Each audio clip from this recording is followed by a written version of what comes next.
we've got a new report from the New York Times provides us with some juicy details into the chaos that's within big tech companies like Google and Microsoft as they race to deal with the launch of ChatGPT.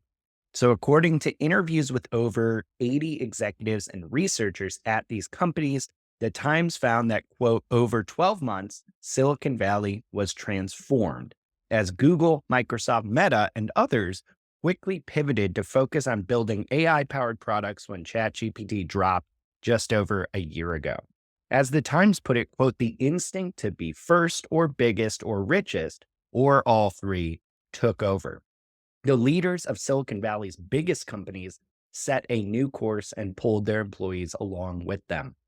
In the process, it sounds like players like Google, Microsoft, and Meta may have put aside some of their concerns about long-term AI safety in order to release powerful AI products as quickly as possible in the wake of ChatGPT. So, Paul, when you and I read this, we found there were some really interesting points to kind of pull out of this for the audience and connect the dots. Could you kind of walk us through why this is so important to understand what happened in these major tech companies when ChatGPT dropped? Yeah, I feel like this article is just sort of a synopsis of the stuff we've covered in this podcast throughout the year. It's written by byline by four journalists at New York Times, including Cade Metz of the New York Times. And so when I posted on LinkedIn about it, I said this reads like the next edition of Genius Makers by Cade Metz. It truly does. Like, to me, this obviously has been in the works for a while. I think they have been, again, 80 sources. They've been deeply embedded for a long time to pull this off. And they obviously are sourced at the very, very highest levels, like directly with the first parties involved in these conversations, because in some cases, they're telling the story of conversations between Jan LeCun and Mark Zuckerberg. Mm. There's two people in that conversation. Like they are talking to Jan and or Mark about this. So, I think that for me, it demonstrated how unprepared big tech was for the chat GPT moment. How even the companies that had the thousands of AI researchers, had the massive labs built dedicated to artificial intelligence, how they really just were not ready for that moment, and how it's been very challenging for them to evolve. And so again, like when I go out and do talks and you're talking to CEOs, and even when I'm talking to leaders of tech companies or product teams at tech companies, I'll often say, like, listen, give yourself a break here. Like, people feel like they just completely missed something, or that they haven't moved fast enough to catch up.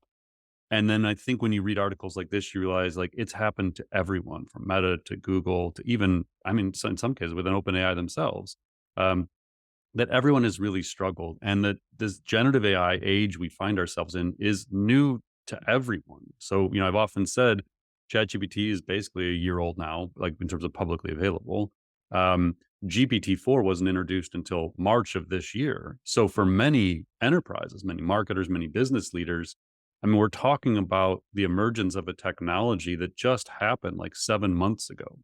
And so when we go meet with all these enterprises that don't have AI roadmaps yet, or just maybe in the formative days of building AI councils, haven't figured out how to do education and training about this stuff yet, I think people have to be realistic about how quickly this has all moved.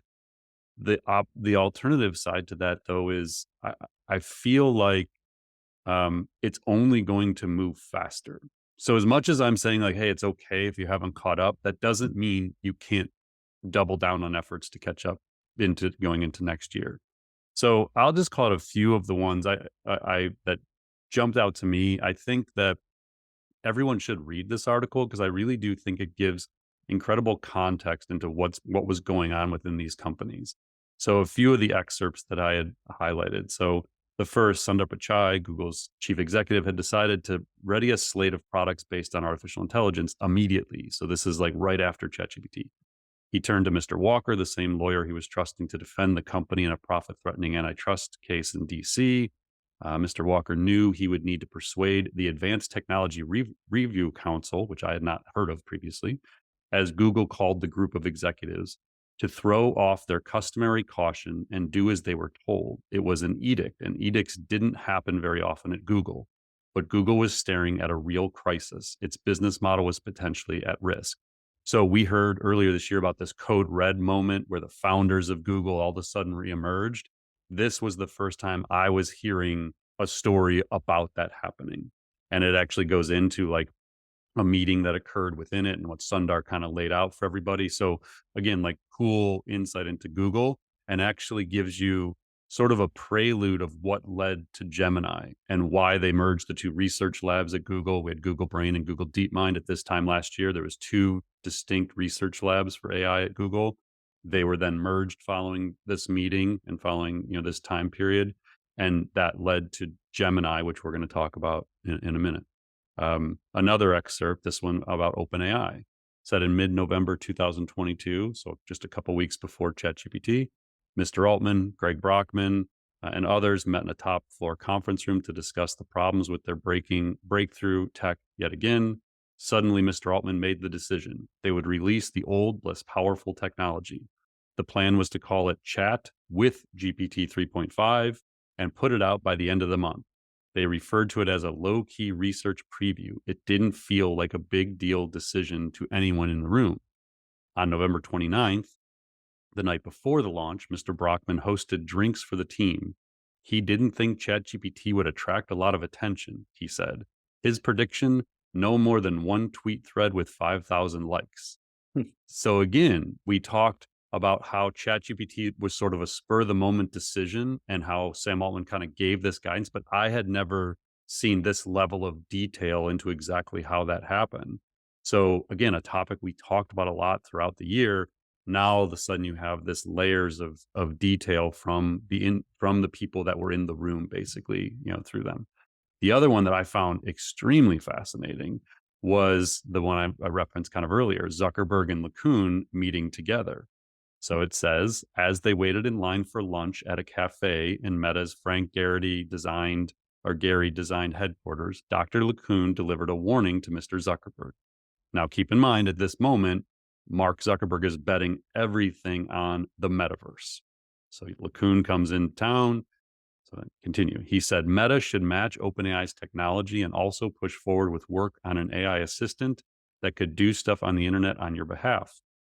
This part I found completely fascinating. Websites like Facebook and Instagram could become extinct, he warned.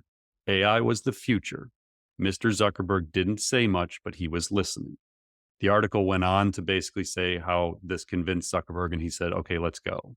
And they already had been building Llama, but it was called something else in Paris, in the research lab in Paris, I believe.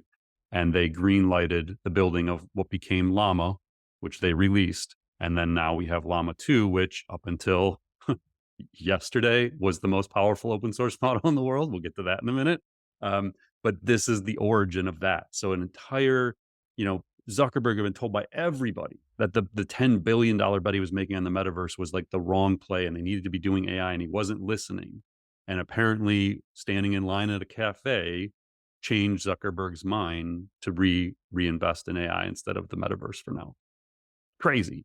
And then the final one was they told the story about Microsoft and Satya Nadella and how he came to not just think that OpenAI was interesting, but actually like the future.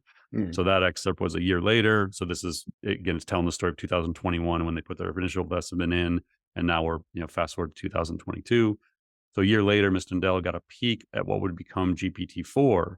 Mr. Nadella asked it to translate a poem written in Persian by Rumi, who died in 1273, into Urdu.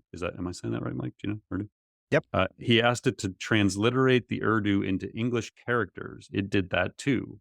Quote from Nadella, then I said, God, this thing, Mr. Nadella recalled in an interview. From that moment, he was all in. Microsoft's $1 billion investment in OpenAI had already grown to $3 billion. Now Microsoft was planning to increase that to $10 billion. So again, like this is just like the surface of this is probably like a 4,000 or 5,000 word article. But those kinds of insights that I have not heard these stories anywhere. So they may have been talked about before, but these sound like truly embedded sources where they were able to get the highest level access. I assume this is all going in a book, and Mm. they're just like, maybe they're releasing it now because of everything that's going on. They chose to start putting out some of these excerpts, but every aspect of this reads like it's going to be in a book. um, and knowing Cade Metz and his past writing, I wouldn't be shocked if we don't learn about a new book coming out sometime soon. So, I think that it just gives you context of what's been happening, how crazy truly the last 12 months have been in business, how unprecedented what has happened has been. And I'm very confident in saying I don't even think that this year begins to prepare us for what's going to happen in 2024. Like I think that as jarring and kind of amazing as the last 12 months have been, I think the next 12 months are going to completely change the way we think about AI, with the way we think about business, the way we think about knowledge work. And this story does a really good job of kind of showing how we're getting there.